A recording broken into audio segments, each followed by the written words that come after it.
बिस्मिल्लाहिर्रहमानिर्रहीम। अस्सलाम वालेकुम। कैसे हैं आप साहब जी। आज हमारा प्रोग्राम बना कि हम अजमान से सलाला यानी ओमान की तरफ चलते हैं। तो चलें सब साथ मिल के चलते हैं और साथ में कुछ टिप्स आपको देना चाहूँगी।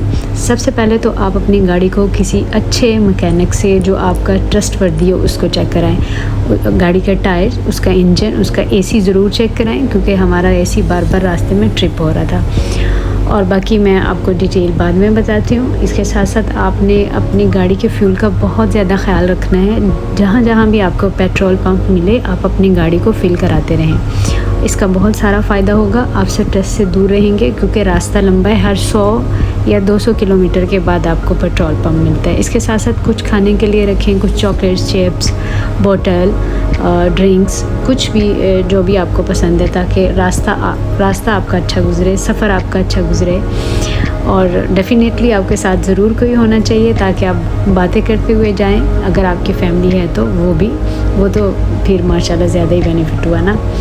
इसके साथ साथ कुछ इम्पोर्टेंट डॉक्यूमेंट्स हैं आपके पास। पासपोर्ट होना चाहिए, एमरेट्स आईडी होना चाहिए और आपकी कार इंश्योरेंस यानी मुल्किया कार्ड का ज़रूर होना चाहिए। और ये देखें जी, ये जैसे ही हम हत्ता बॉर्डर हमने यहाँ से क्रॉस किया था, तो जैसे ही हम वहाँ पे पहुँचते हैं तो सबसे पहले तो हमसे मांगा उन्होंने पासपोर्ट, गाड़ी का मुल्किया, जिसके नाम गाड़ी है वो बंदा भी गाड़ी के अंदर मौजूद होना चाहिए। फिर उन्होंने हमें ये एक एग्ज़िट कार्ड बना के दिया। इसकी जो कॉस्ट थी वो 35 थी। इसके बाद हम हत्ता के बाद डेफ़िनेटली हम मस्कत यानी ओमान के जो बॉर्डर पे था ना, क्या उसको कहेंगे, एक ऑफ़िस, वहाँ हम गए और वहाँ से हमें वीज़ा मिला 50 दिरहम ईच पर्सन। ओके। और इसके साथ वहाँ से गाड़ी की इंश्योरेंस भी कराई, वो 155 दिरहम बनी थी ऑलमोस्ट। इसके साथ हमने एक सिम भी ले ली। खैर मेरी ये नसीहत याद रखें कि कभी भी यहाँ से सिम मत लीजिएगा क्योंकि हमने यहाँ से सिम ले ली थी, वो बाद में हमें बहुत कॉस्टली पड़ी। इसी के साथ हमारा सफ़र शुरू हुआ और हम, चूँकि मैं और मेरे हस्बैंड थे, अल्हम्दुलिल्लाह हम दोनों बातें करते हुए और हंसते मुस्कुराते हमने ये अपना सफ़र शुरू किया। हाँ, सबसे मोस्ट इम्पोर्टेंट बात तो मैं आपको बताना ही भूल गई कि आपने सफ़र की दुआ ज़रूर पढ़नी है। जैसे कि सुबहानल्लज़ी सख़्ख़र लना हाज़ा वमा कुन्ना लहू मुक़रिनीन व इन्ना इला रब्बिना लमुनक़लिबून। इसके साथ साथ एक और दुआ है, वमा क़दरुल्लाह हक़्क़ क़द्री वल अर्दु जमीअन क़ब्दतहु यौमल क़ियामति वस्समावातु मत्विय्यातुन बियमीनिही सुब्हानहु व तआला अम्मा युश्रिकून। ये दुआएं आप ज़रूर पढ़ें।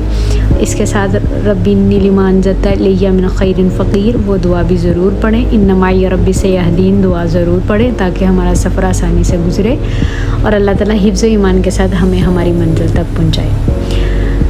सबसे ज़रूरी बात ये है कि ये जो रास्ता है ना, ये जैसे आपको रोशनियाँ नज़र आ रही हैं सारी, ये पूरा रास्ता बिल्कुल भी ऐसा नहीं था, बिल्कुल भी नहीं था, क्योंकि रास्ता चूँकि बहुत लंबा था और रास्ते में कहीं कहीं लाइट नहीं थी। आपने शैतान मूवी देखी है? अगर नहीं देखी तो ज़रूर देखें। मेरे हस्बैंड ने जाने से 2 दिन पहले मुझे दिखाई, वो ही रास्ता था पूरा। खैर हम अल्हम्दुलिल्लाह बातें करते करते ओमान तक पहुँचे। ये ओमान का मॉल है जो आपको नज़र आ रहा है। और इसके साथ ही इससे पहले हमने ना रूम बुक कराया हुआ था, चूँकि हमने कराया था booking.com से, तो हमें लगा कोई होटल में बुकिंग है। जब हमने जाके देखा तो वो एक रेस्ट हाउस था। अल्हम्दुलिल्लाह थोड़ी सी बहस और मुबासा के बाद हमें वो रूम हमारा फ़िक्स हो गया क्योंकि हम बहुत लेट पहुँचे थे, ऑलमोस्ट 1 o'clock, तो बहुत मुश्किल हो रहा था। अगले दिन जैसे ही हम सुबह उठे तो मेरे हस्बैंड को, चूँकि नेक्स्ट डे फ्राइडे था, तो उनको जुमा पढ़ना था और उनको जुमा ग्रैंड मॉस्क अल-कबूस में पढ़ना था और हम उसी की तरफ निकल पड़े। आप देख सकते हैं कि माशाल्लाह माशाल्लाह माशाल्लाह माशाल्लाह कितनी खूबसूरत मस्जिद है माशाल्लाह। और ये इतनी ही बड़ी, इतनी ही पुरसकून है और ये बिल्कुल ना हमें ऐसा फ़ील मतलब हो रहा था जैसे हम पाकिस्तान में हैं और बादशाही मस्जिद के आस-पास हैं। अल्हम्दुलिल्लाह हमने जुमा पढ़ा और बहुत ही सुकून आया माशाल्लाह। लोग यहाँ के बहुत अच्छे, बहुत मिलनसार और खुश मिजाज, बहुत मज़ा आया अल्हम्दुलिल्लाह रब्बिल आलमीन। हम जैसे ही नमाज से फ्री हुए फिर हम घर की तरफ लौटे। यहाँ चूँकि हम मस्कत में ठहरे थे तो मस्कत में ना थोड़ी गर्मी थी, जैसे कि टेम्परेचर यूएई जितना तो हाई नहीं था लेकिन था।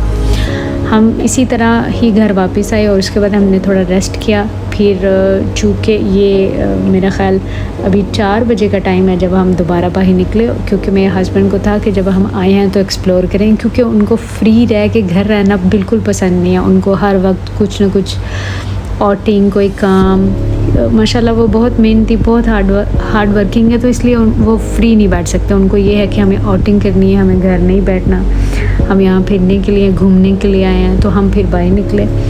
हमें किसी ने बताया कि यहाँ का एक बीच है, अभी बीच का नाम मैं भूल गई, इंशाल्लाह मैं मेंशन कर दूँगी, वहाँ पे ज़रूर जाएं। हम वहाँ गए, चूँकि हमने सुबह से कुछ खाया भी नहीं था और हमें बहुत ज़ोरों की भूख लगी थी। I'm really sorry, वो पार्ट में यहाँ पे ऐड करना भूल गई। वो एक पाकिस्तानी रेस्टोरेंट था, वहाँ हमने बैठ के खाना खाया। और अगर मैंने उसकी पिक्चर्स मेरा ख्याल कोई ली नहीं थी, वरना मैं आपको ज़रूर दिखाती। वो बिल्कुल ऐसा ही लुक, मतलब एक तो खाने की लुक ऐसी थी जैसे हम पाकिस्तान के किसी गांव में बैठ के खाना खा रहे हैं। लेकिन अल्हम्दुलिल्लाह सुम्मा अल्हम्दुलिल्लाह, उस वक्त भूख थी तो माशाल्लाह हर चीज़ मज़े की लग रही थी। आपको पता है जब भूख लगी हो तो कुछ भी मिल जाए, सूखी रोटी भी मिले तो आपको मज़े की लगती है। और इसी तरह हमें फिर उसी ने, जो रेस्टोरेंट का एक भाई था, उन्होंने ही हमें गाइड किया कि यहाँ पे ना आप जो शेख हैं उनके पैलेस की तरफ जाएं, वहाँ काफ़ी अच्छा और ख़ूबसूरत नज़ारा आपको देखने को मिलेगा। हमने सोचा चलें ठीक है, फिर हमने ड्राइव शुरू की। हाँ, और ये हमने उसी की तरफ सफ़र करना शुरू कर दिया। अगर कहीं पे मेरी आवाज़ अटक जाए या थोड़ा बहुत हो जाए तो प्लीज़ इग्नोर कीजिएगा, क्योंकि मैं प्रोफेशनल नहीं हूँ, मेरा काम है आपको इन्फॉर्मेशन देना।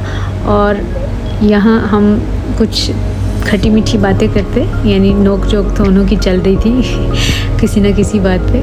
तो करते करते हम यहाँ तक पहुँच गए और फिर टाइम आया जी फ़ोटोशूट का, बिकॉज़ कि मेरे हस्बैंड को फ़ोटो का बहुत शौक़ है कि फ़ोटो खींचनी और अच्छी फ़ोटो। और हमेशा मेरी और इनकी लड़ाई रहती है, बिकॉज़ कि मैं अच्छी और प्रोफेशनल फ़ोटोग्राफ़र नहीं हूँ और वो इतना अच्छा सीन कैच करते हैं। तो उनको ऐसा होता है कि जैसे वो दूसरों की फ़ोटो लेते हैं ऐसे ही उनकी वीडियोज़ और फ़ोटो आनी चाहिए। लेकिन मुझसे नहीं ऐसा होता, तो अक्सर ही उनकी मेरी इस बात पे नोक-झोंक होती रहती है।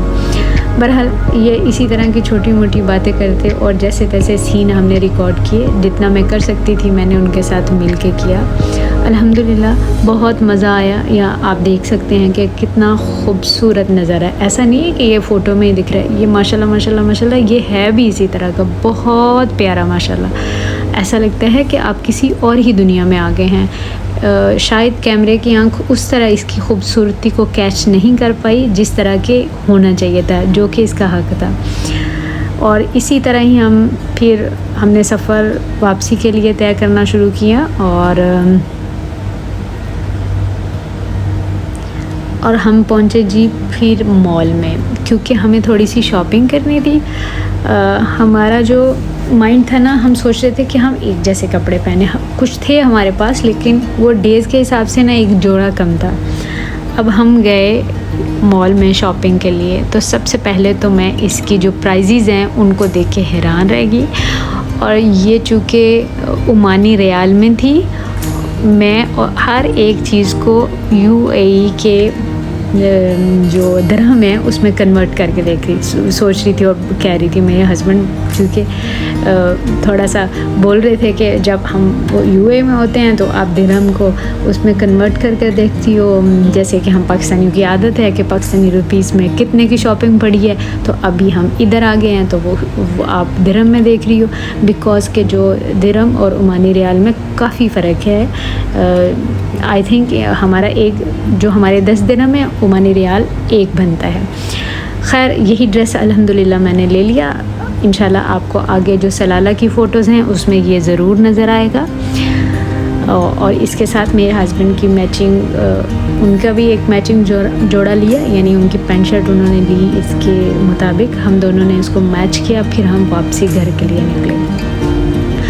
फिर हमने लॉन्ग ड्राइव पे जाने का फ़ैसला किया। और चूँकि माशाल्लाह ये बड़ा ही खूबसूरत था और अल्हम्दुलिल्लाह सबसे बड़ा बेनिफिट तो ये था कि हम अपनी गाड़ी पे गए थे, जिस तरह मर्ज़ी घूम सकते थे, इधर उधर जा सकते थे, हम सीन एंजॉय कर सकते थे, हम एक दूसरे का साथ, जो मोस्ट इम्पोर्टेंट है बिकॉज़ कि हम दोनों वर्किंग हैं, हम दोनों पूरा साल एक दूसरे को टाइम नहीं दे पाते, हमारी बहुत ज़्यादा हेक्टिक रूटीन रहती है। कभी मेरे मियाँ फ्री होते हैं, कभी नहीं होते, कभी मैं अवेलेबल होती नहीं होती, तो इसी तरह हमें कभी भी एक दूसरे के साथ इतना अच्छा खूबसूरत और लंबा टाइम गुजारने का मौका नहीं मिलता। चूँकि ये हमारे लिए एक नेमत थी।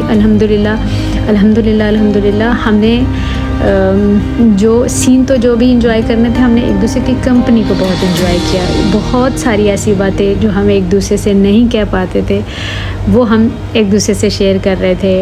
अल्हम्दुलिल्लाह बहुत मज़ा आया बिकॉज़ कि ये आपका गोल्डन टाइम होता है। और ख़ास तौर पे वो हस्बैंड वाइफ जो एक दूसरे के दोस्त होते हैं, एक दूसरे के हमदर्द होते हैं, एक दूसरे से प्यार करने वाले होते हैं, एक दूसरे को अंडरस्टैंड करने वाले होते हैं, तो वो जानते होंगे कि ये टाइम उनके लिए कितना गोल्डन टाइम होता है। इसलिए अगर आप में से भी कोई, चूँकि हम यूएई में वर्किंग होते हैं, हम ऐसे कपल्स ही आते हैं जो दोनों जॉब कर रहे होते हैं। इवन दो मैं टीचर हूँ, इसके बावजूद भी बहुत ज़्यादा रूटीन इस तरह की टफ़ है कि अपनी फैमिली को उस तरह बंदा टाइम नहीं दे सकता। तो मेरी एडवाइस है कि ज़रूर एक दूसरे के साथ टाइम गुजारा करें। अब जी चूँकि हमने सारा दिन इसी तरह गुजारा, तो टाइम हो गया हमारे डिनर का। ये हमें यहाँ से डिनर मिला, आप देख सकते हैं, रोटी थी, फ़िश थी और साथ में पुलाव था। खैर बस ठीक ही था, इतना मज़े का नहीं था। फिर हम अगले दिन उठें और हमने सलाला की तरफ अपना सफ़र स्टार्ट किया। अब चूँकि हैं ये जो सूरजमुखी के क्या इसको बोलते हैं जी, शायद बीज बोलते हैं या व्हाटएवर जो भी, लेकिन हमने इसका नाम कुछ और ही डाला हुआ है, ये मैं आपको अगली वीडियो में बताऊंगी। तो हमने सलाला की तरफ सफ़र शुरू किया। इंशाल्लाह नेक्स्ट वीडियो में आपको मिलती हूँ।